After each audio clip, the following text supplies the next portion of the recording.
moravam numa fazenda. 5. Era um rato, uma cobra, uma galinha, um porco e uma vaca. Eles eram amigos, viviam como um time, liderados pela cobra, que, apesar de venenosa, ela nunca agredia seus amigos. Pelo contrário, ela os protegia. Eles moravam num paiol próximo à casa dos donos da fazenda. Um dia, o rato chegou muito assustado. Chamou todo mundo para uma reunião. Falou que era urgente. Ele disse que ele tinha visto a dona da fazenda colocar uma ratoeira na cozinha. Explicou como é que era a ratoeira. Avisou para as pessoas que tinha um negócio muito cheiroso, que era um queijo, mas que eles não deviam ficar atraídos por aquilo. Que quem caísse naquela armadilha ia sofrer muito. E deu detalhes desse sofrimento. Ao final, todos seus amigos caíram na risada. A que mais riu foi a galinha, que falou assim: rato, deixa eu te contar uma coisa. Eu não como queijo. O porco falou assim: mesmo que eu pisasse nisso aí, não ia acontecer nada. Eu ia continuar andando como se nada tivesse acontecido, porque meus cascos são muito fortes. A vaca foi a que mais ironizou. Falou: pô, legal, hein, rato? Eu não saio nunca daqui. Nunca vou na casa dos donos, muito bem na cozinha. Que bom que você me avisou, para não ir lá, né? Legal. E a cobra deu uma bronca no rato. Onde já se viu acordá-la e, além disso, trazer uma notícia tão besta para uma reunião. O rato nunca mais tocou no assunto. Passado um tempo, a cobra, xeretando pela cozinha, viu a ratoeira, desviou a cabeça, mas o rabo dela bateu na ratoeira. Ela ficou presa. Passou a noite presa. A dona da casa acordou no dia seguinte, desceu, foi para a cozinha, deu de cara com aquela cobra. Ela não teve dúvida, saiu, pegou um pedaço de pau para desarmar a ratoeira. Mas a cobra pensou o quê? Que ela ia matá-la. Então, quando ela chegou perto, a cobra armou um bote e pá, mordeu a mão da mulher. A mulher deu um grito. Desceu o marido dela, viu aquela cobra, reconheceu que era venenosa, não teve dúvida. Pegou o facão, pá, na cobra. Imediatamente ele pegou o carro, saiu correndo, foi até a cidade mais próxima. Trouxe um médico. O médico veio a tempo, fez curativo, trouxe soro, salvou a mulher. Mas apresentou uma conta. O fazendeiro bateu o olho e falou: nossa, eu não esperava isso, não tenho esse dinheiro. Será que o senhor aceita como pagamento um dos meus animais? O médico falou: aceito. Qual? Ele falou: o porco. Então o fazendeiro pegou o facão, foi lá no paiol, pá, no porco. Preparou o porco, deu para o médico. O médico deu uma lista de recomendações. Que ela tinha que descansar, que ela tinha que se hidratar, que ela tinha que tomar chá, muito líquido e uma refeição leve. O fazendeiro falou: que tipo? O médico falou: talvez uma canja. Então o fazendeiro pegou o facão, foi lá no paiol, pá, na galinha.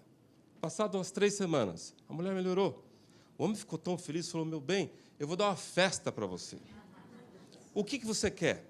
Ela falou: talvez um. Então o fazendeiro chamou o médico, chamou os vizinhos, pegou o facão, foi lá no paiol, pá, na vaca. O rato ficou sozinho. A história é infantil, mas ela traz no enredo dela uma grande verdade. Qual é a verdade? Nós somos um só. Só um. Só quem é muito tolo para não enxergar isso. Em várias dimensões. O problema de segurança da cidade do Rio de Janeiro não é dos cariocas. É nosso. É do país. O dia que a Secretaria de Segurança Pública do Rio de Janeiro resolver, e um dia vai, os marginais vão para os estados vizinhos. E quais são os estados vizinhos? Espírito Santo, Minas e São Paulo. Além disso, Rio de Janeiro é o cartão postal do país. A rigor, aquele problema deveria ser tratado pela União. Pela União. E não simplesmente delegado apenas para o Estado do Rio. O problema dos refugiados da guerra da Síria não é da Síria, é da Europa. Tem quase 1 milhão de refugiados sírios na Europa. E é do Brasil também. Você vai falar, mas o Brasil está a 10 mil quilômetros da Síria. Mas até agosto entraram no país 2.070 refugiados sírios. Então, tudo o que acontece lá vai refletir aqui. E numa empresa, é pior ainda. Quando numa empresa, o teu colega, do teu lado, fala para você, esse problema não é meu, ou já deu o meu horário, ou eu já fiz a minha parte, ou esse cliente não é meu, ou eu não sabia, ninguém me avisou, já enviei o e-mail, estou aguardando a resposta, sempre fizemos dessa maneira. Todos esses tipos de respostas são respostas de afastar de si a responsabilidade. Eu estudo isso há 15 anos. Me apaixonei por esse tema. E fui atrás para descobrir o que outras pessoas pensavam sobre isso. E identifiquei, gente, que o ser humano nasce com um mecanismo de autoproteção, um mecanismo que faz com que a gente afaste a responsabilidade e, se possível, jogar a culpa no outro. Mas fala assim, mas baseado em quê, João, você chegou nessa conclusão? Eu falo, baseado em vários elementos. Eu vou trazer para vocês 6 deles. O primeiro deles, vamos começar assim, pelo livro mais antigo do mundo. Qual é? Qual é o primeiro livro desse livro? Gênesis. Gênesis, se você pegar capítulo 3, versículo 11, você vai encontrar uma passagem assim. E Deus entrou no jardim do Éden e perguntou para Adão, Adão, quem foi que comeu o fruto da árvore do conhecimento do bem e do mal? Que eu falei que não era para você comer, Adão. Quem foi que comeu? Qual foi a resposta de Adão? Se a resposta dele fosse a Eva, eu diria o seguinte, é uma desculpa não estruturada. Mas a resposta dele foi uma desculpa muito estruturada. A resposta dele, dependendo da tradução, foi a companheira que tu criastes, foi a mulher que tu me destes como companheira. E tu me destes é tão forte, tu me deste, porque subentende o seguinte, não me lembro de ter pedido. Entendeu? Deu porque quis. Então, o fator desculpas, gente, ele está presente na humanidade desde que a humanidade se entende como sociedade. E quando eu falo assim que a gente nasceu com isso, muitos falam assim, não, João, não é possível, o ser humano nasce bom. Ele nasce bom. E eu falo, gente, eu quero acreditar nisso. Só me prove. Me traga um material, me traga um documento, me traga algo que me indique. Porque é isso tudo que eu quero acreditar. Mas, até agora, o que eu tenho visto é que não é bem assim. O segundo elemento que eu trago aqui para a gente é Aristóteles. Ele não foi o primeiro a pesquisar, a estudar virtudes. Teve outros que fizeram antes dele. Mas Aristóteles ele chegou numa conclusão que ele falou o seguinte, o ser humano não nasce virtuoso. As virtudes têm que ser apresentadas a ele, e é ele que decide se ele quer ou não incorporá-las. E quanto mais cedo chegar para o ser humano, melhor. E chega através de quem, gente, para o ser humano? Deveria chegar através de quem? Dos pais. Aí você vai ver a dificuldade de uma mãe tentando colocar virtude na mente de um filho. Isso aqui é uma criança que deve ter 1 ano e meio a 2. Dá uma olhada nesse diálogo. Não é um vídeo, é só um áudio. Dê o volume para mim. Vamos orar, Cauane? Vamos. Junta as mãozinhas. Senhor, meu Deus. Senhor, meu Deus. Abençoa. Abençoa. Toda a minha família. Toda a minha família. Todos os meus amigos. Todos os meus amigos. Papai do céu. Papai do céu. Me dê sabedoria. Me dê sabedoria. Para eu estudar. Para eu estudar, não. Estudar sim. Estudar não, porque nós não queremos estudar. Estudar sim. Por causa que nós não queremos estudar. Então vamos de novo. Papai do céu. Papai do céu. Abençoa o meu juízo. Abençoa o meu juízo. Para eu ter paciência. Para eu ter paciência. Para para ir para a escola. Escola não, mamãe. Escola sim, amor. Escola não. Escola sim. Você nota que Nós não queremos ir pra escola. parece que ela bate numa parede, gente. Um ano e meio, da onde ele viu que escola não e que estudar não? Ele viu porque é responsabilidade, é um mecanismo de proteção que a gente nasce. Mas os elementos que eu trago para vocês não são só esses. Eu trago também Freud. Freud trouxe uma enorme contribuição para o estudo da mente humana. Ele foi o primeiro a colocar o seguinte: olha, a mente humana tem um lado consciente e tem um lado inconsciente, onde as pessoas falam e fazem coisas que elas não se dão conta. Além disso, ele dividiu a estrutura da mente em 3 níveis. Id, com os instintos; ego, que é a consciência do eu, que a criança tem por volta de 4 anos de idade; e superego, que é o eu moral, onde ela entende que ela está no meio dos demais. Mas Freud também trouxe uma outra análise muito interessante, que é a teoria dos mecanismos de defesa, na qual a gente nasce com alguns mecanismos de defesa, cerca de 10, que agem na nossa mente de forma inconsciente. Entre eles, eu penso aqui, para a gente ilustrar no nosso exemplo, o mecanismo de defesa chamado projeção, onde o indivíduo projeta no outro as suas ansiedades, os seus receios, os seus medos, de forma inconsciente. E eu pego carona nisso e falo, e a gente projeta também as nossas responsabilidades.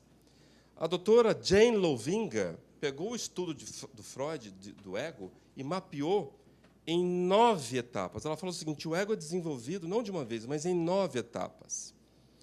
E eu concentro aqui, trago para vocês a terceira etapa. A terceira etapa, ela fala o seguinte: a etapa que ela chama da autoproteção, onde a criança constrói em volta dela, como se fosse uma cúpula de vidro, protegendo a criança de toda a crítica. Ela deu até um slogan para essa etapa. O slogan é: não ser pego, não ser flagrado, e, se for, negue. Mas será que a doutora Jane Lovinga está certa? Então, eu trouxe um exemplo aqui de crianças de 3 a 5 anos de idade. Dá uma olhada nesse diálogo. Whose idea was this?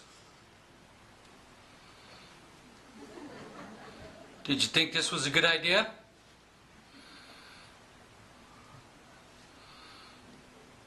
Look at brother's face.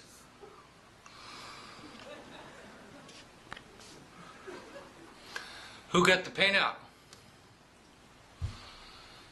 Brother did? No? How'd he get it?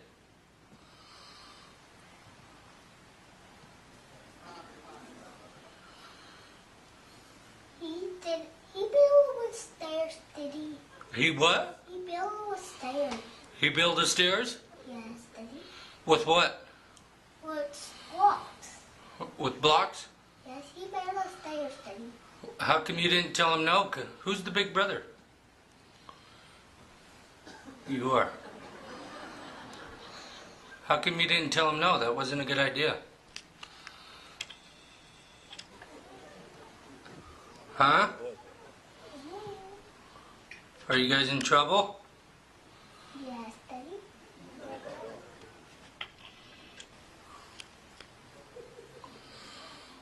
What should we do? I don't know. I don't know. You guys got paint everywhere downstairs. Yep.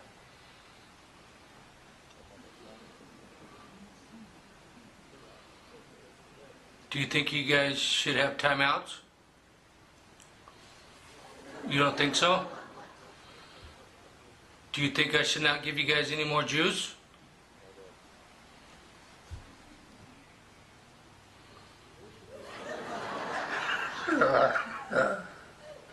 What is funny? We're gonna have to get you guys cleaned up. Yeah. And my face, my hair. Yeah, your face and hair. I'm mad. Daddy. And downstairs, you guys made a big mess downstairs. Who's gonna clean that up? Yeah, you're a big man. Brother? Are you gonna clean it up? Who's gonna clean it up? O ser humano nasce virtuoso, gente? Você tem certeza que você quer continuar com essa teoria? Então, a hora que um gestor entende isso, o que ele passa a entender? Que toda pessoa do time dele veio com esse programa. Toda pessoa.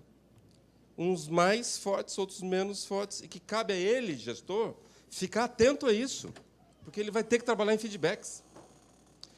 Mas não para aí, gente.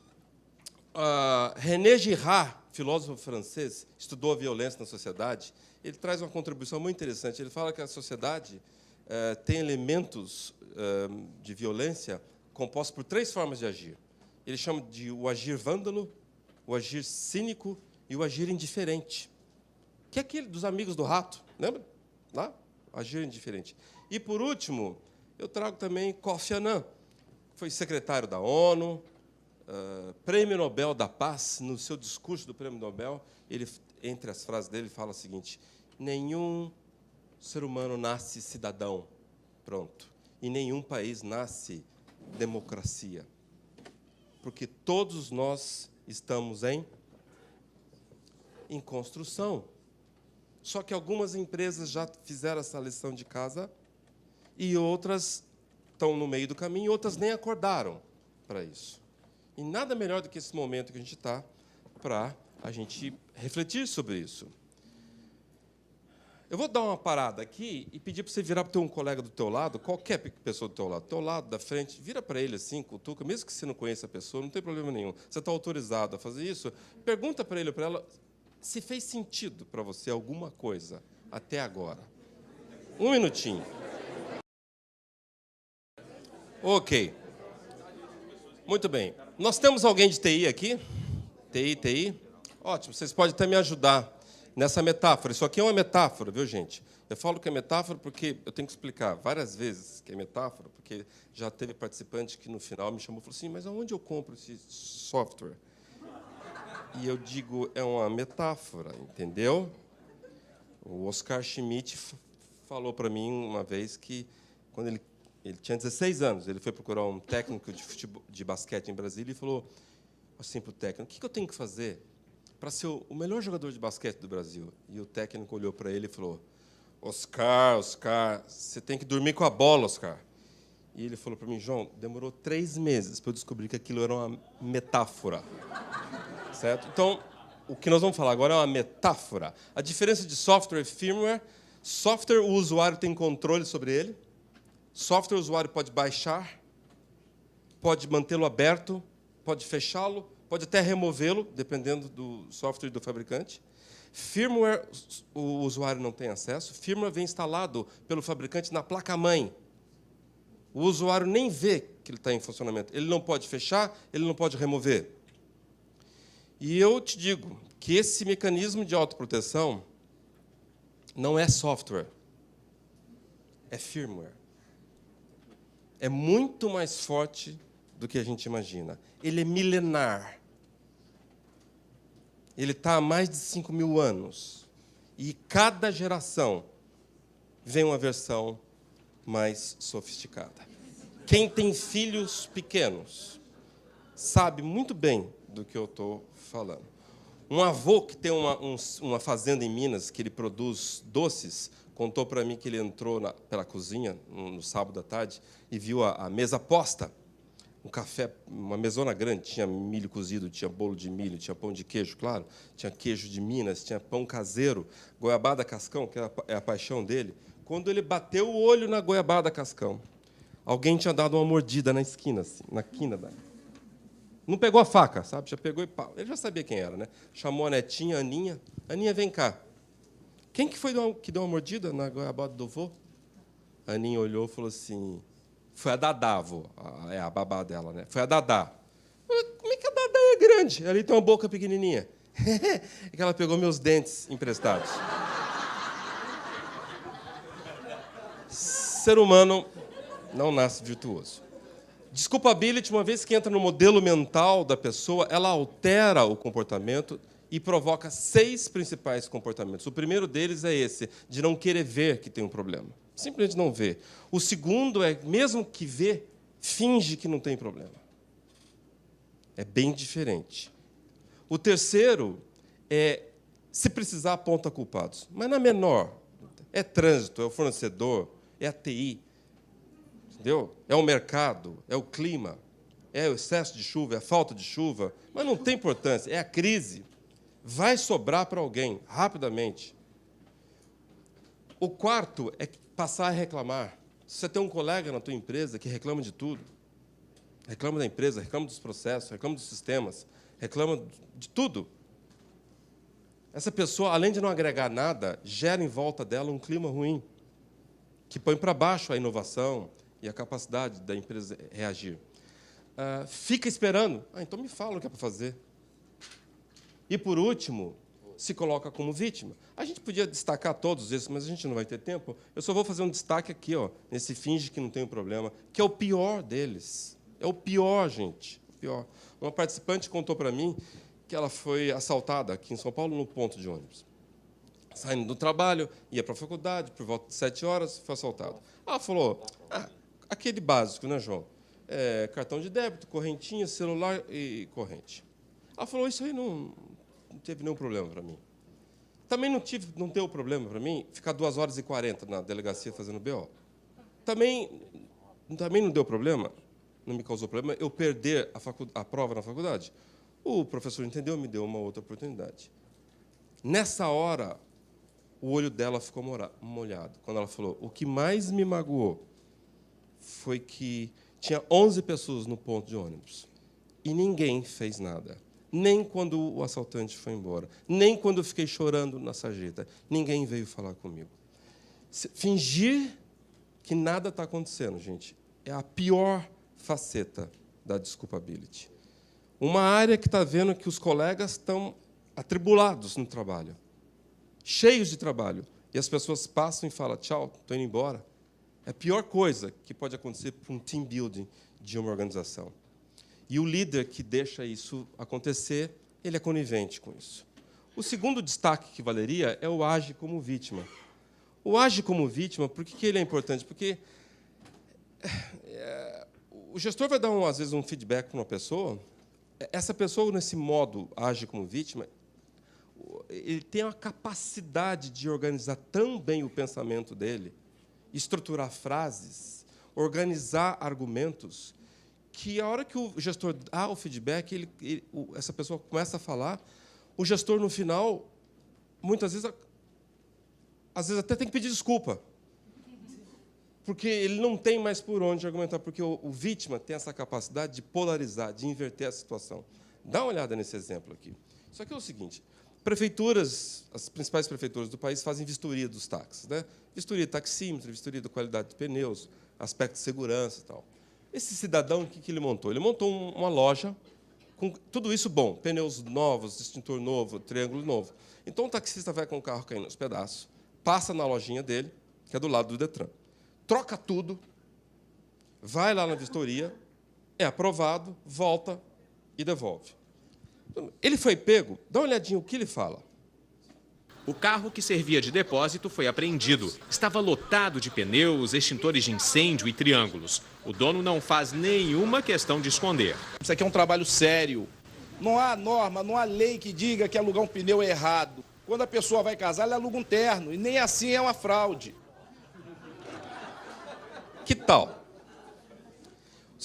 O que me chama a atenção nessa frase é que é o seguinte, esse cara, ele não está bêbado, tá, gente? Ele não está alcoolizado, ele não está drogado, ele está lúcido. O argumento dele é lógico. Só não tem conduta no argumento dele. Só não tem conduta. Você imagina isso, gente? Se isso contamina uma nação, que país que isso que fica? Não é? Então, o desculpability, ele chega ao ponto de proteger a pessoa até de provocar desvio de conduta. E o gestor tem que ficar muito atento com isso. Agora, se eu não posso remover o firmware, se eu não posso desligá-lo, se eu não posso fechá-lo, se eu não posso fazer nada, o que eu posso fazer?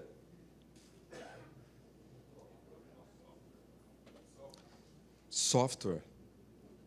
Eu posso baixar um software. Software de quê? É metáfora, hein, gente? Pelo amor de Deus. Vocês não vão lá no meu stand depois pedir os software de virtude moral,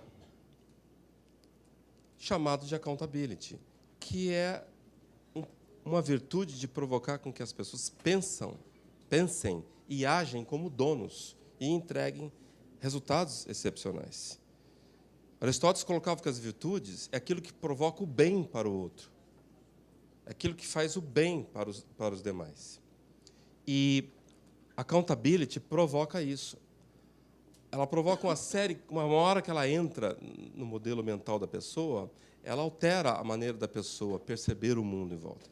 Só que não existe accountability em pílulas, não existe em pó para colocar na água ou no ar-condicionado. Accountability não vem numa palestra, não vem em livro, nem em workshops. Accountability é um processo. Ele é um processo que começa com a pessoa tomando conhecimento. Como vocês aqui estão, alguns já sabiam, outros estão tomando conhecimento agora. Depois, a pessoa precisa tomar propriedade disso. Ela precisa incorporar. Ela precisa entender que isso é um conceito universal, apesar da palavra só existir em inglês, mas é um conceito universal que faz parte do ser humano, se ele quiser se desenvolver. Depois, ele tem que praticar. Uma vez que pratica, ele vai aprimorando. Cada um aqui tem uma dificuldade diferente em colocar a accountability, porque depende muito do contexto. Você quer ver um exemplo? Você vai viajar fora do país, você aluga um carro, sai com o carro do aeroporto, anda que nem um local, fala para sua esposa, olha bem, está vendo como é o trânsito aqui? As pessoas respeitam, olha o pedestre na faixa. Olha isso aqui, olha a placa pare. Porque a pessoa automaticamente entrou num contexto. Mas ela volta, pega o carro dela no aeroporto, alguns em dias, outros em semanas, outros em horas, já voltou no modelo, porque o meio está alterando a forma dessa pessoa ver a prioridade do pedestre e da legislação. Então, isso precisa ser aprimorado com a prática, até virar hábito. E quanto mais cedo isso começar, melhor.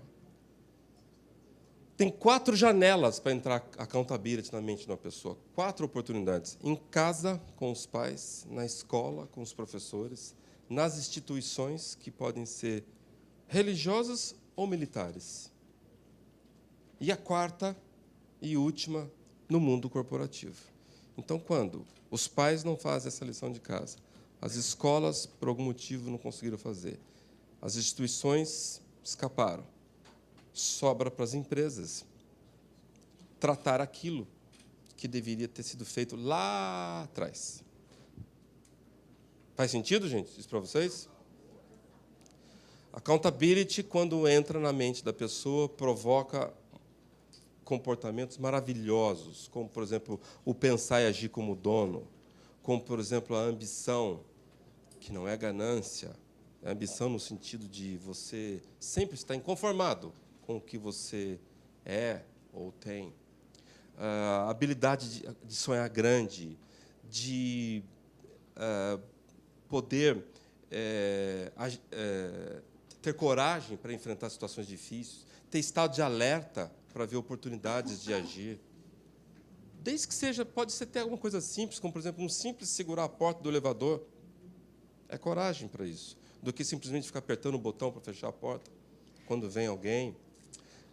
Desperta nas pessoas a vontade de agir, desperta também o interesse genuíno, a transparência, no sentido de lidar melhor com o feedback que recebe e que dá. Provoca a pessoa para gerar resultados e, por último, assumir as consequências. Vale a gente fazer destaque em um e outro. Eu só vou parar rapidamente para vocês, de novo, virar para o teu colega. Mais 15 segundos, gente. O que até agora pode ter feito sentido para vocês? Rapidinho. Às vezes as pessoas perguntam assim para mim, mas, João, tem país que é assim? Fala para mim, então, que país que é assim. Tem. Tem ou não tem, gente? Tem. Vamos lá começar lá por cima. Finlândia, Noruega, Suécia, Dinamarca, Suíça. Mas lá embaixo também tem no Japão. Agora tem também na Austrália, na Nova Zelândia. Que, por coincidência, são países menos corruptos do mundo. Porque accountability não convive com corrupção. É água e vinho, eles não se misturam. Nova Zelândia, para você ter uma ideia, gente, tem filha de um meu vizinho, de 16 anos. Ela está fazendo intercâmbio lá na Nova Zelândia. E a escola que ela está é uma escola estadual, mas tem um uniforme rígido. O uniforme é sapato social, meia branca até o joelho, saia xadrez, 2 dedos acima do joelho, camisa social por dentro da saia, gravata, mesmo para as meninas, blazer, cabelo preso, sem brinco, sem anel. Esse é o uniforme. Muito bem. A menina saiu da escola, terminou a aula, o que ela fez?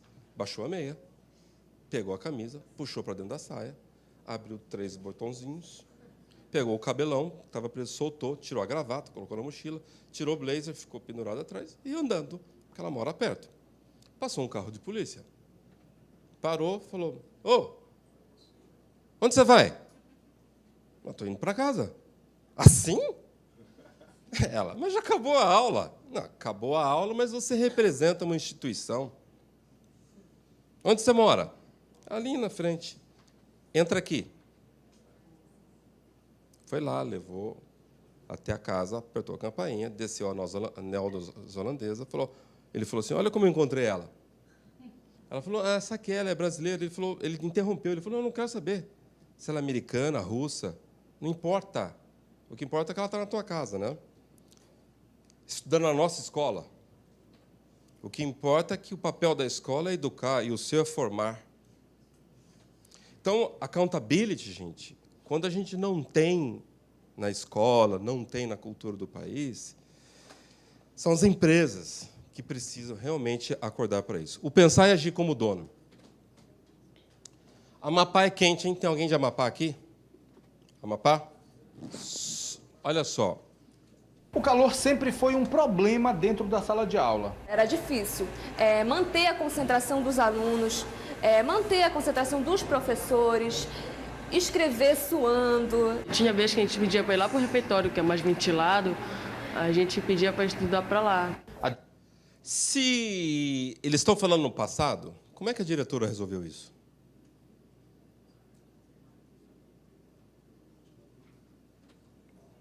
A diretora da escola resolveu mudar essa realidade vendendo doces. É muito rápido, é só colocar o trigo e a manteiga e fazer. Não tem outro ingrediente, é só trigo e manteiga. Cada doce custa 50 centavos. São vendidos cerca de 300 por dia.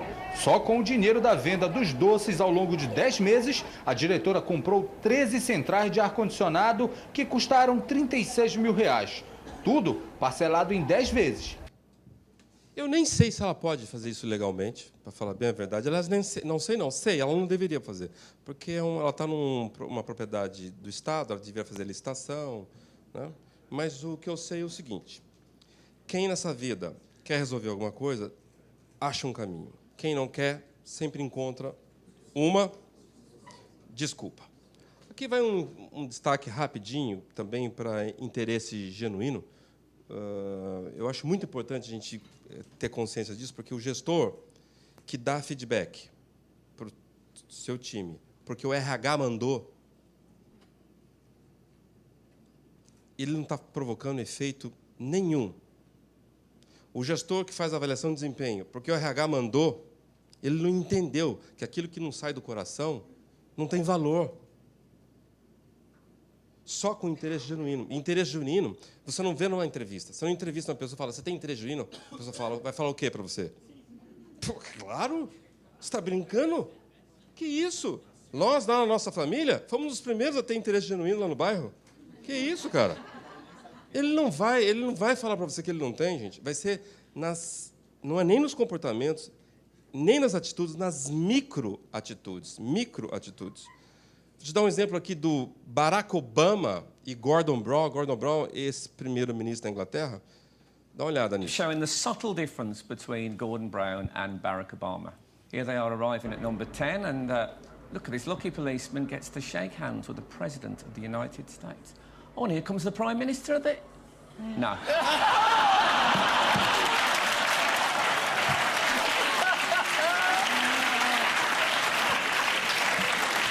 At least he resisted doing that, to be fair.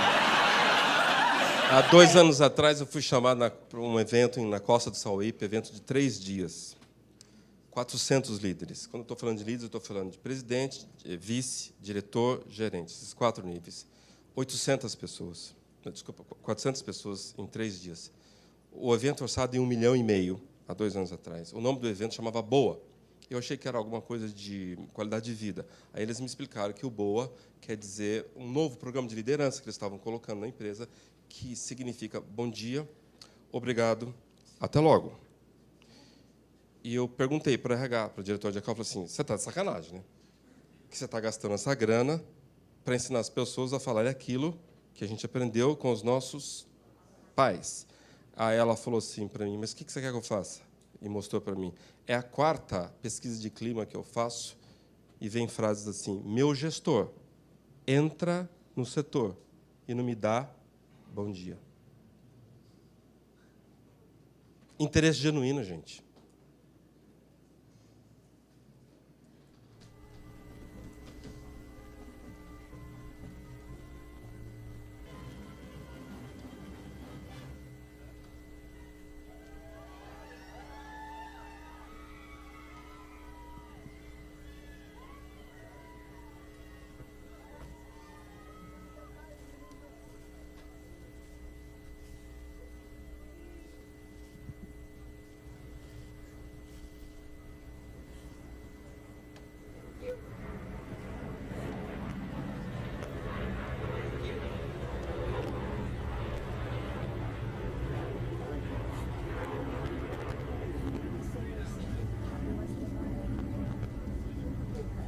Esse padre que enfiou a cara aí no meio, ele não é curioso, não.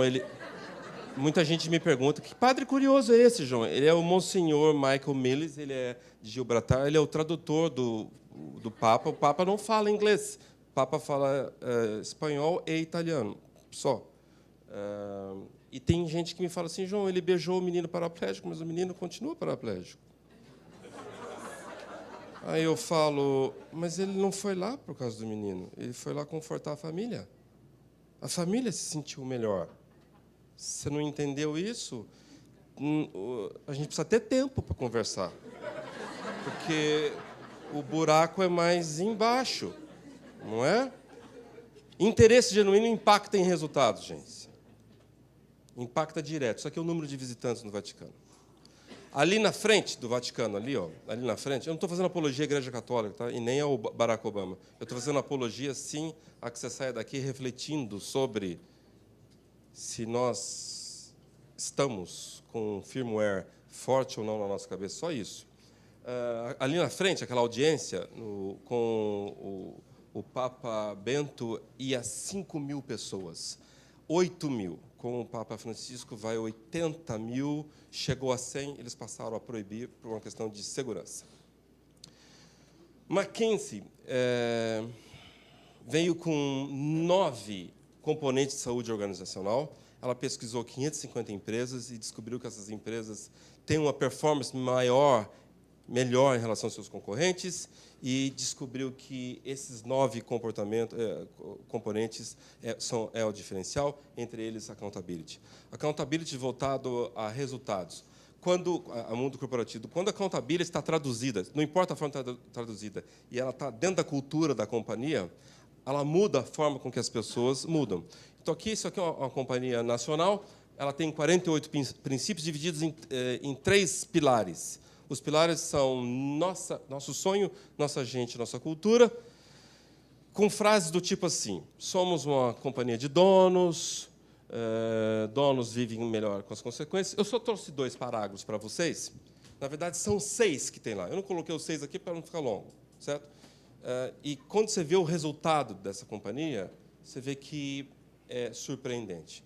Nós estamos falando de 14 anos de EBITDA consecutivos. Gente, isso aqui só existe duas possibilidades. Ou essa companhia não tem player, não tem concorrente. Não tem concorrente. Ou ela tem uma cultura própria, específica, forte. Tá? E essa tem concorrente. Tem de um lado Coca-Cola, do outro lado Heineken, no meio do caminho as Tubaínas, Guaraná Jesus e coisas do tipo. Que atrapalha muito o dia a dia do share. Tá? Tem gente que fala assim, mas eu não gosto da Ambev, porque é uma empresa muito agressiva, tal. Tem um amigo que trabalhou lá, ele odiou. É assim, mas não confia no teu amigo. Pergunta para os 120 mil que estão lá. Pergunta para os 200 sócios, se eles querem sair. Não confia muito no seu amigo. A outra companhia que eu trago exemplo para vocês, onde a accountability está muito presente, ela tem 22 princípios, baseado em 3 pilares. Os 3 pilares são espírito de guerreiro, está relacionado a aquele agir que eu coloquei para vocês e a coragem de ir para frente. O interesse genuíno em servir, que está relacionado ao interesse genuíno mesmo, e viver feliz e se divertir. Tem uma relação direta com a accountability. No meu primeiro livro, Accountability, o 11º capítulo, eu dedico só à felicidade e à relação com a accountability. É uma companhia aérea. Companhia aérea, gente, eu não sei se vocês sabem, ela é muito difícil esse setor. Você sabe disso? Não? Sabe, né? Dizem que é o melhor setor para você se tornar milionário. Você entra bilionário. E em 5 anos você virou milionário. De tanto que você perde dinheiro. Mas essa companhia está há 42 anos no azul. É Southwestern Airlines. Eu trouxe só um caso aqui para vocês. We had to go to the airport for my husband to be deployed for 6 months to Kuwait. So when we got to the airport, we were sure we weren't going to be able to go past security with him. We would have to say goodbye. I saw him walk up in uniform, and I saw a whole bunch of family members standing nearby, so I asked him if he was being deployed, and he said yes. And I asked him if they all wanted to go to the gate with him, and he said, yeah, that'd be great. So we were very happy because that bought us about 30 more minutes for us to spend time together. But once it was time for him to go on the plane, we had our moment, we hugged and said goodbye. But we wanted to stay and watch his plane take off. One of the Southwest employees came over, tapped us on the shoulder again and said, can I please do something for you? Thoughts in the back of my head were, what can you possibly do to make this any better at this point? I realized we had about 3 to 4 extra minutes before the scheduled departure time. He stepped away for a moment, made a quick phone call, and came back and asked if the kids and I would mind coming back on the plane. So we were very excited. The kids ran down the tunnel and gave him one last hug. And the amazing part was the whole plane cheered. So we got one last moment with him before they closed the doors. It was a touching moment, and I mean, all the passengers started clapping and everyone was tearing up. When I talked to him when he had landed in Kuwait, he said that that whole moment, that experience, made him realize that people were going to be watching out for us, watching out for him, and just taking care of us overall.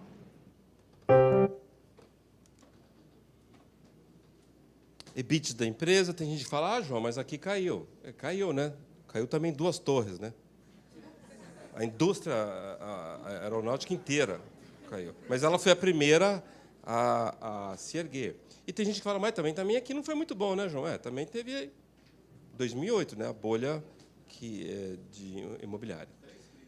3 crises aí no meio, mas não ficou no vermelho em nenhuma delas. A accountability, quando você consegue colocar desde cedo, você muda o pensamento das pessoas. Eu vou encerrar só com essa mensagem aqui para vocês.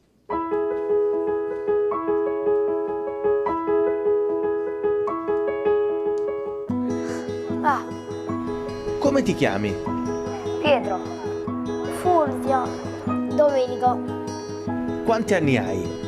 11, 9 e mezzo, 7, 8.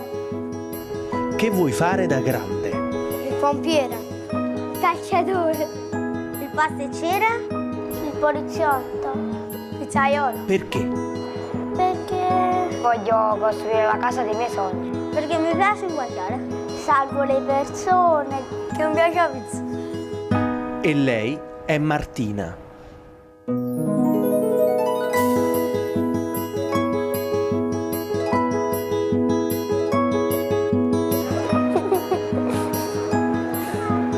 Che ti piace di lei? Gli occhi mi piacciono. Le sue scarpe, le sue mani. I suoi occhi, i suoi capelli. Sensibilità solo i capelli. Tutto. Sarebbe lei bambina. Mi fidanzerei. E ora falle una carezza.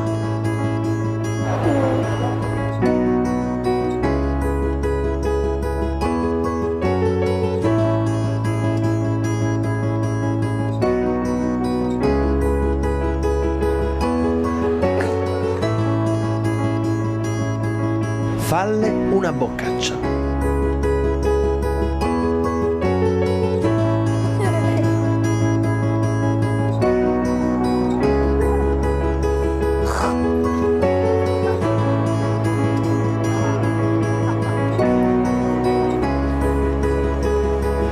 E ora dalle uno schiaffo.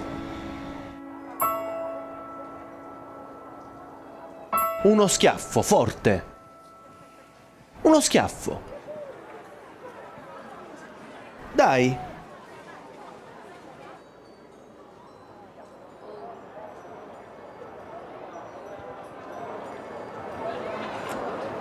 No? No. Oh. Ce la do.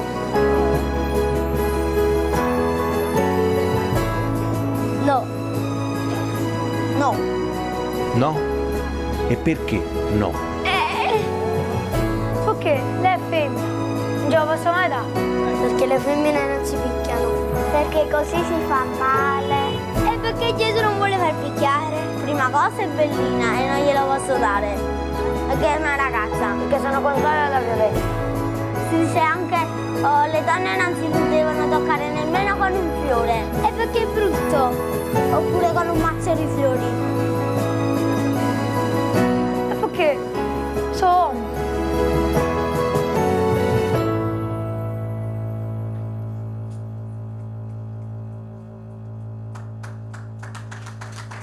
Dalle un bacino. Lo posso dare sulla bocca o sulla guancia? Pessoal, muito obrigado. Até a próxima. Muito bom. João está aqui.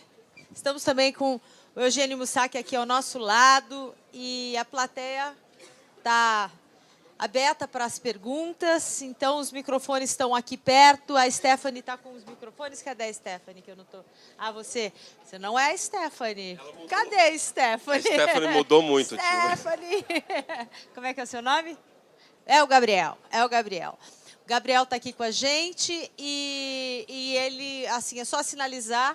Já temos uma pessoa aqui querendo fazer uma pergunta, por favor. 2. Tá ótimo. Vamos lá. Por favor, se apresenta e faz a sua pergunta. Oi. Todos me ouvem? Estão me ouvindo? Oi. Assim, tá bom? Meu nome é Kelly, trabalho com RH, sou coordenadora de RH na área de treinamento e desenvolvimento. Fala mais alto. Um pouquinho mais alto. Tá ouvindo? Agora sim. Trabalho com RH, sou coordenadora de RH. A primeira pergunta que eu já fiz aqui na mesa, pessoal, já guarda aí. Qual é o manual, metaforicamente, claro, João, para a gente instalar esse software aí na cabeça dos nossos profissionais? Porque tá difícil. Difícil, né? Quer responder, Eugênio? Não? Não foi isso que a gente combinou, mas tudo bem. Como é que a gente faz para colocar isso? Vocês perceberam que tem empresas que conseguiram, né, gente? Sim ou não? Tem empresas que eu conheço que já estão no meio do caminho desse processo. Começa assim, falando com os líderes, mas falando assim, como se fosse um evangelho, sabe? De uma forma assim, insistentemente e, em seguida, diminuindo a tolerância com as desculpas, elevando o nível de exigência, muito feedback, mas muito feedback, e, infelizmente, desligando algumas pessoas. Cerca de 20%, pelo que eu tenho acompanhado nas empresas, de 20% a 30% são pessoas que resistem muito ou têm um modelo mental muito difícil de mudar. Até mudaria, mas a empresa não tem o tempo que precisa. Teria que combinar com os concorrentes.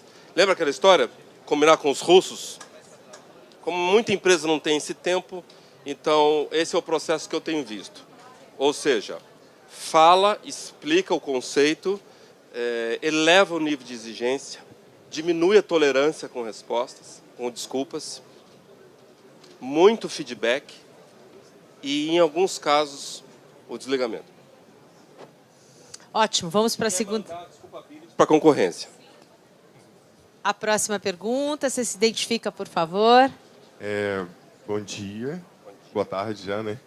Boa tarde, meu nome é Jefferson, eu sou professor, trabalho com gestão de pessoas, trabalho com consultorias em empresas, e eu acho que no mercado atual hoje existe um desculpability que eu acho que é das empresas brasileiras, de acordo com as crenças, eu acho, como a gente viu ontem algumas palestras falando sobre o processo administrativo, que vem dos proprietários das empresas. Que numa consultoria, você senta numa sala e você ouve culpa de todo mundo, menos a dele, que é a do proprietário.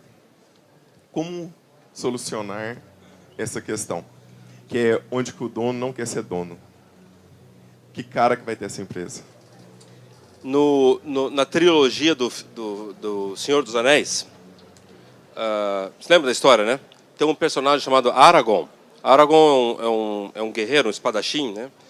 Que ele reluta os 3 episódios a ser rei. O Gandalf fala para ele, você tem que assumir, você tem que ser rei, você tem que ser rei, você tem que ser rei. E ele, não, o rei é o meu irmão, meu pai não passou para mim, etc, etc. Até que no último episódio, ele vai até os elfos, pede para soldar a espada e ele assume ser rei. Tem muito empresário que não quer assumir o lado difícil de ser empresário, né? E quando chega nesse ponto, ele precisa de treinamento, ele precisa de coaching.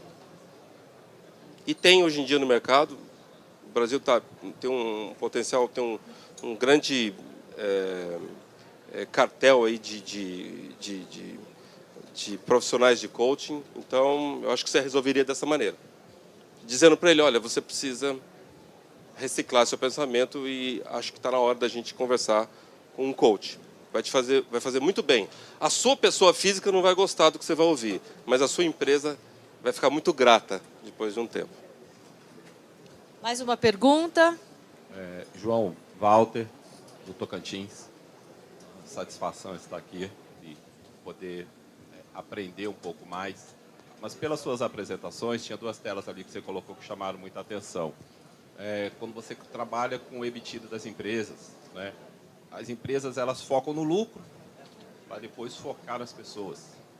E parece que esse exemplo é diferente.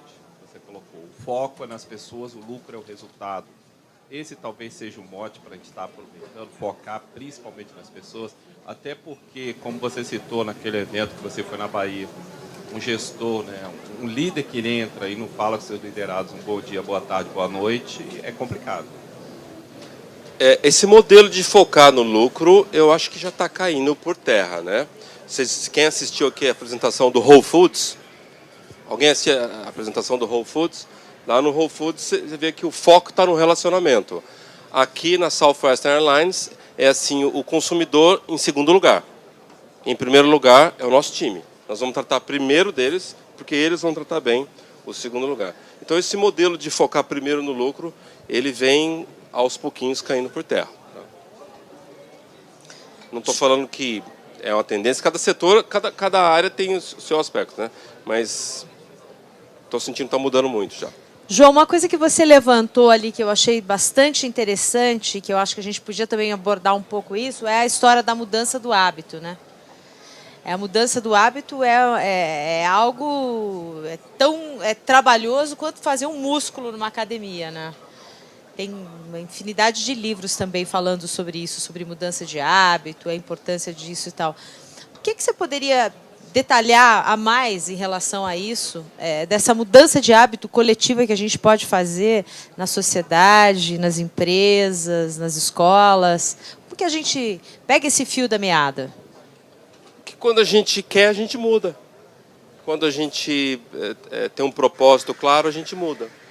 Quando a gente está muito imbuído de um desejo, a gente muda. Muitas pessoas aqui passaram por processos de mudanças nas suas carreiras, nas suas vidas, nos seus casamentos. Outro dia eu perguntei para um amigo que está casado há muito tempo, eu falei, você está casado há 25 anos com a mesma esposa? Ele falou, mesma esposa não, né? Porque ela mudou muito, e eu mudei muito, a gente foi mudando. Então, quando a gente quer, a gente muda os nossos hábitos. Muito bom, ótima resposta. Mais perguntas da plateia e depois eu vou passar para o Eugênio. Quem quer perguntar?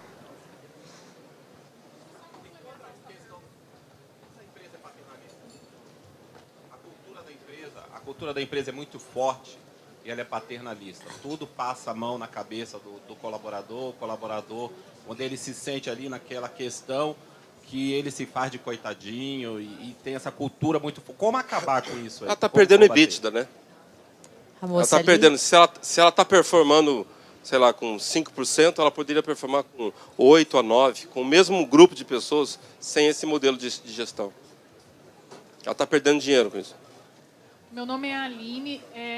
Complementando a pergunta que ela fez para você, como fazer com que as pessoas queiram mudar? Porque hoje a gente contrata pessoas para as nossas empresas e a gente tem que engajá-las, que é o que você falou muito lá dentro, né? E hoje é uma dificuldade que a gente tem de fazer as pessoas vestir a camisa da empresa. Conta aí no mercado que só tem uma empresa no país que gosta de mudança, né? Que é a Graneiro. As demais vão ser sempre resistentes, né? Eu tenho visto, como é que se chama? Desculpa, Aline. Eu tenho visto, Aline, que muitas pessoas estão dispostas a mudar. Se a mudança for bem vendida para elas, foi bem embalada, foi bem explicada. Eu participei de fusões do Bank Boston sendo comprado pelo Itaú, Perdigão Sadia, as próprias cervejarias da Ambev, eu acompanhei várias. Então, quando é bem embalado, bem organizado, as pessoas se engajam.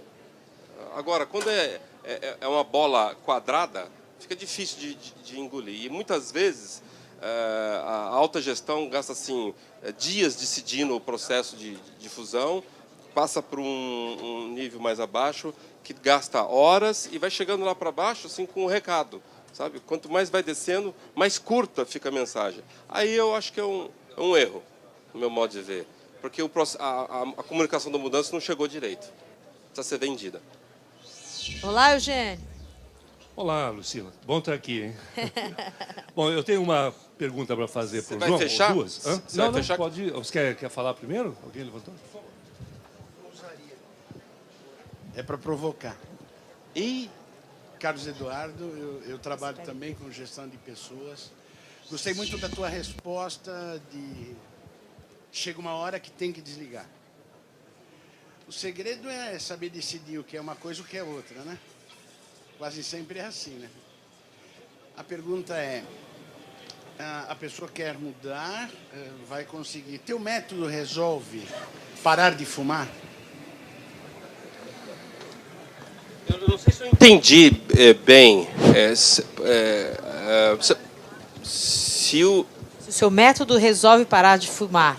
Se assim, a pessoa, o seu método para mudança é isso? Ele pode ser um método que te apoie na decisão de parar de fumar.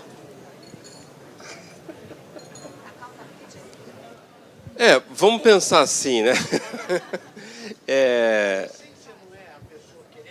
A essência é a pessoa querer mudar, só que o pacote de informação precisa chegar o suficiente para provocar a mudança. Eu tenho um amigo, que é um advogado, o Dr. Gil fumava muito. E ele teve um enfisema pulmonar. E ele foi para o hospital e, por coincidência, no quarto ao lado tinha um paciente com um enfisema pulmonar. E o médico é o mesmo médico. E ele falou assim, nossa, Gil, olha que coincidência, eu nunca tive isso. 2 pacientes, um do lado do outro, os 2 com enfisema pulmonar, no mesmo pulmão, do lado direito, na mesma veia. É uma coincidência enorme. E o pior, o pior não, o mais interessante, o que está aqui do lado é a dona Irã Barbosa. Ele falou, nossa, que legal. Passou uma semana, o Gil teve alta, saiu, não deu 10 dias ele voltou a fumar. Um mês depois, a dona Irã morreu. Aí, o Gil parou de fumar. Então, o pacote de informação para a pessoa provocar uma mudança tem que ser na proporção do apego que ela tem com aquele hábito, com aquele processo, com a marca, com o sistema ou com o fumar.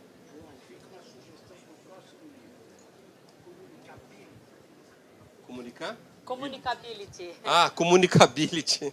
Tá bom. Tá bom, obrigado. Mais uma pergunta ali, por favor. Você Seu fala nome? muito da... O Dr. Gil está vivo até hoje, tá? Seu nome? Mariane. Sou da Anima Educação. O senhor falou muito... Senhor, apesar de ter cara de novo. Falou muito da Ambev, dos casos da Ambev. Uma vez eu ouvi uma frase do Carlos Brito sobre cultura, que uma coisa é a cultura da Budweiser e outra coisa é a cultura da Brahma, e como conviver com tanta gente diferente e de um jeito que, para nós de fora, parece que é uma cultura tão forte que ou você sobrevive e fica e gosta e participa, ou você sai fora porque não dá. Queria que você falasse um pouquinho disso, assim, desse aculturamento de tanta gente diferente, com tantas marcas e com culturas que também eram fortes e passam a fazer parte de uma família única. Bom, eu não sou autorizado oficial pela companhia para falar, eu presto serviço para eles há 15 anos, tenho um relacionamento muito próximo com eles, mas eu não sou autorizado para falar coisas da companhia. O que eu posso falar é o que eu vi. Eu vi cervejaria sendo comprada na República Dominicana em janeiro, mesmo no mês de janeiro, não nesse janeiro, né? Eu tive em fevereiro, 30 dias depois, fazendo 4, 5 workshops, e voltei no mesmo ano, em outubro, e vi uma outra empresa.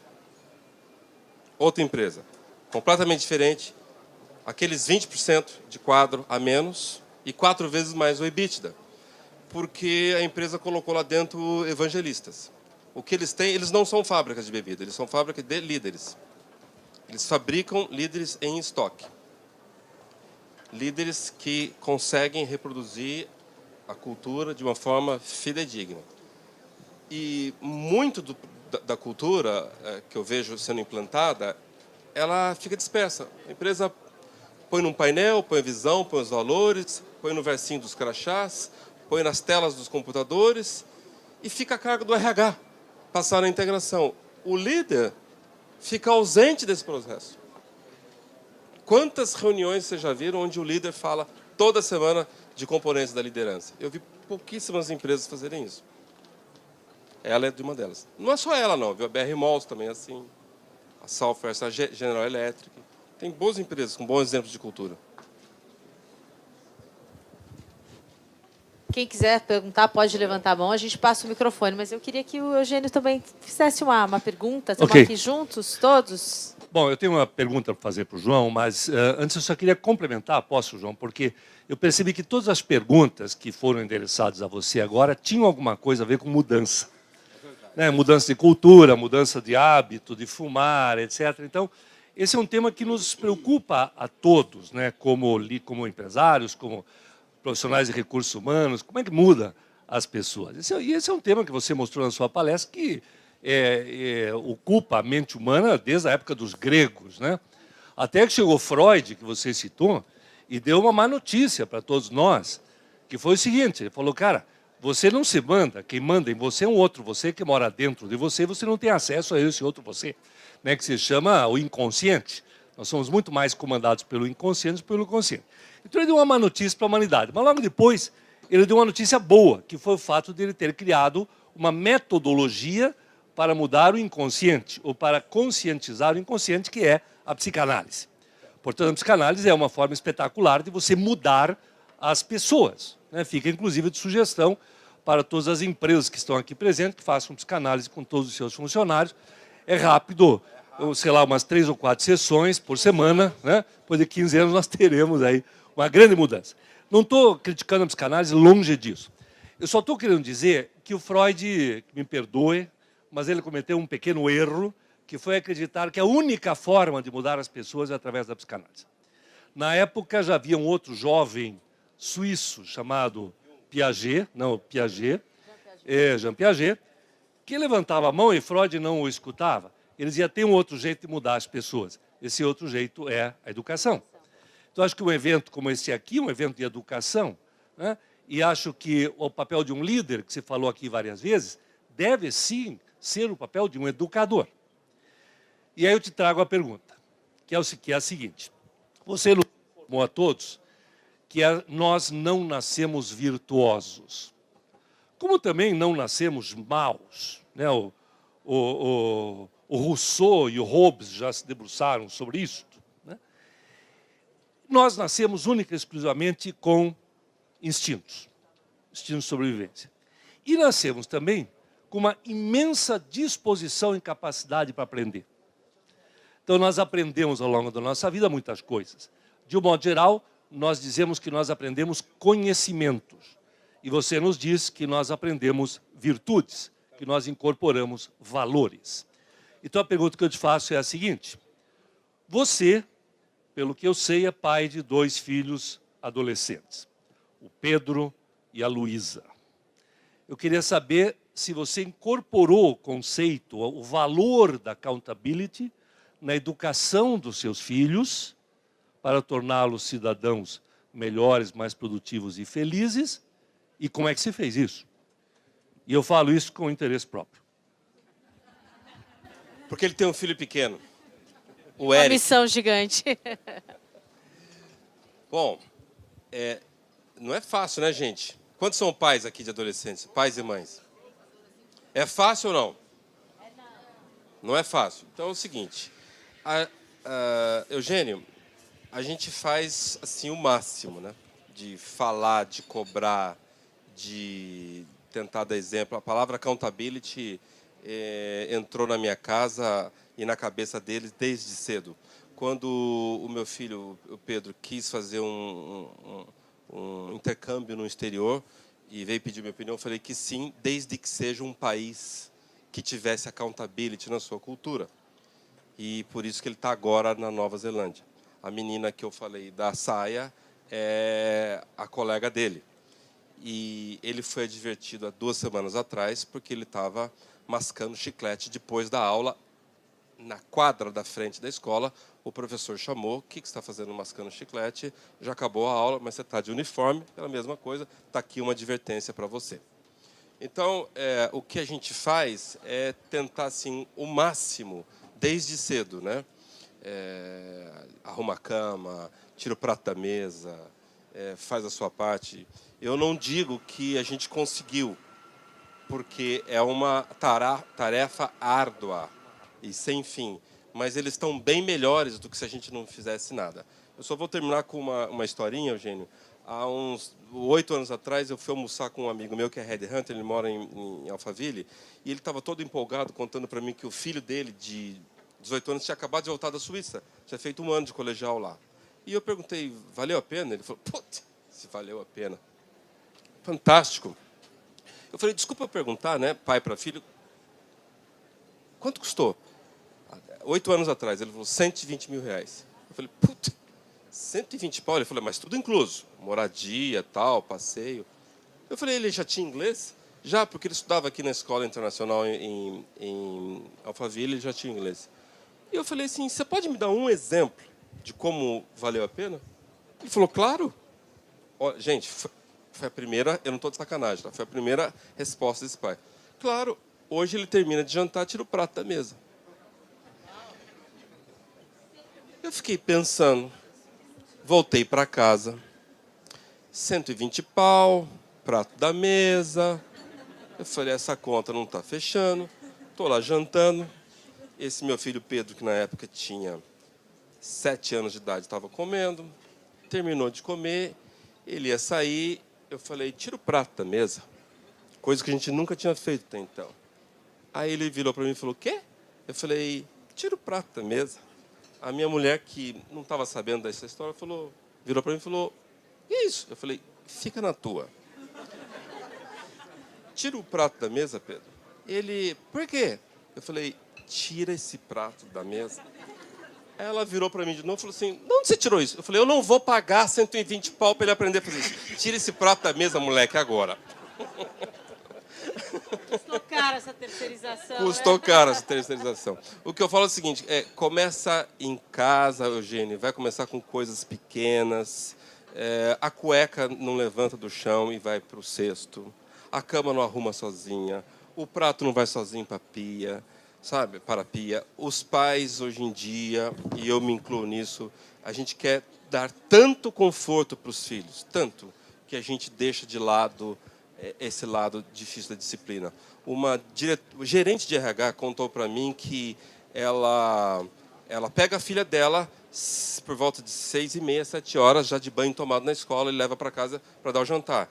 Aí ela teve uma grande ideia de pedir para a escola já dar o jantar. E ela foi lá para a diretora e falou assim, vocês não se importariam em dar o jantar? Porque aí eu já pego a criança pronta. A diretora falou assim, eu não tenho problema nenhum em dar jantar para sua filha, eu só tenho uma pergunta para você. E quando é que você vai formar a tua filha?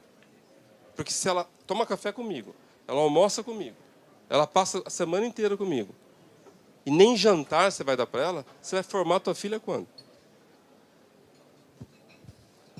Merece nossos cumprimentos aí.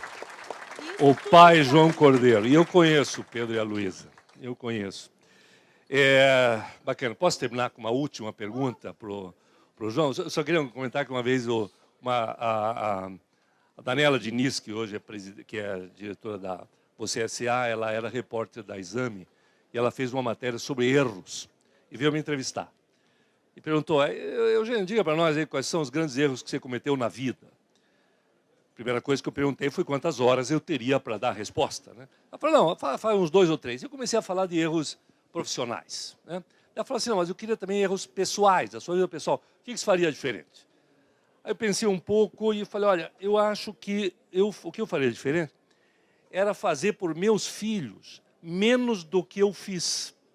Porque eu fiz por eles coisas que eles podiam fazer. Ao fazer isto, hoje eu acho que eu fiz pouco por eles. Né? Eu dei pouca accountability. E para terminar, você deu exemplos aí de países e tudo, né? Países têm culturas próprias. Essas culturas elegem seus representantes. E os representantes reforçam a cultura. Eu queria saber de você o seguinte, como é que você vê hoje o governo federal brasileiro, as pessoas, os líderes que estão nos governando, no que diz respeito a esta relação de accountability ou desculpability. Quando a gente vê, por exemplo, o partido que está no poder hoje apresentou uma declaração lá de 30 páginas dizendo que a Operação Lava Jato nada mais é do que um meio para destruir o partido, que eles não têm absolutamente nada a ver com todos os desmandos da Petrobras, nem com o mensalão que aconteceu anteriormente. Então, a sua ideia e a sua opinião a respeito do grau de accountability e desculpability dos nossos líderes políticos. Foi mais fácil falar dos filhos, eu acho. Né? Accountability tem 3 dimensões, né? A pessoal, que é o tema que a gente tratou aqui, tem a accountability contábil, que é a prestação de contas que as empresas de capital aberto precisam fazer. As de capital fechado também, né? Mas principalmente as de capital aberto. E a accountability governamental. Alguns países têm secretarias de accountability nos seus órgãos, quase que como ministérios. Por exemplo, os Estados Unidos tem o GAO, Government Accountability Office. Nós não temos também formação de accountability para o funcionário público, como formação acadêmica, deveria ter. Mas eu acho o seguinte, Eugênio, é muito fácil para nós apontá-los como culpados. É facílimo isso. O que a gente precisa pensar é o seguinte, enquanto eu pego o carro e boto o carro no acostamento, e ando no acostamento, porque eu acho que eu posso fazer isso, enquanto eu compro um game pirata, um DVD pirata, enquanto eu suborno um policial, enquanto eu aceito um gato net, eu não sei se vocês sabem, o que tem de gato net hoje no país seria a maior operadora de TV a cabo independente. Enquanto nós temos pessoas que desviam uma série de aspectos, como água e energia elétrica, é isso que nós vamos ter lá, porque nós vamos estar elegendo nós mesmos. Infelizmente. Por isso que a mudança, eu acho que começa de nós. Eu agradeço muito a participação do João Coteiro aqui, do Eugênio Mussac, das perguntas da plateia, que enriqueceram o nosso debate.